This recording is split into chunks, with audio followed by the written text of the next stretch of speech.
ஆசிரியர் ஆசிரியர் தமிழ் பாடம் கற்பிக்கிற ஆசிரியர் மாதிரி வந்திருக்கீங்க. எந்த ஸ்கூல்ல படிக்கிறீங்க? கேர்ள்ஸ் மகா வித்தியாலயத்தில். இப்போ எத்தனை ஆண்டு படிக்கிறீங்க? 9. வாழ்த்துக்கள். உங்களோட பேர்? மன்ஹா. மன்ஹா. நீங்க இருக்க கோப்பியெல்லாம் தூக்கி சீரையெல்லாம் முடித்து வந்தீங்க. நீங்க யாரு? கணிதம் பாடம் படிக்கிறார்கள். கணிதம் பாடம் படிச்சு கொடுக்குற டீச்சர். டீச்சர் நீங்க யாரு? உங்களோட பேரு? நீங்க ஹம்முனா சரி. ஆனா இப்ப பாக்கக்குள்ள வேற ஜம்முனா மாதிரி விளங்குது. இப்ப நீங்க என்ன இடத்துல வந்தீங்க? நீங்க யாரு? நாங்க ஆபீஸ்ல வேலை செய்யறோம். ஆபீஸ்ல வேலை செய்யலாம். தலைக்கு மேலே கண்ணாடியா போடுறோம். ரைட். வாழ்த்துக்கலாம். எதிர்காலத்துல ஆபீஸ் ஆகிறதுக்கு ஆசை.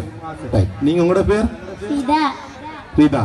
நீங்க மணிக்கூடலாம் கட்டி ஒரு மாதிரி ஷர்ட்லாம் போட்டு கண்ணு. நீங்க யாரு? நாங்க ரோட்ல வேலை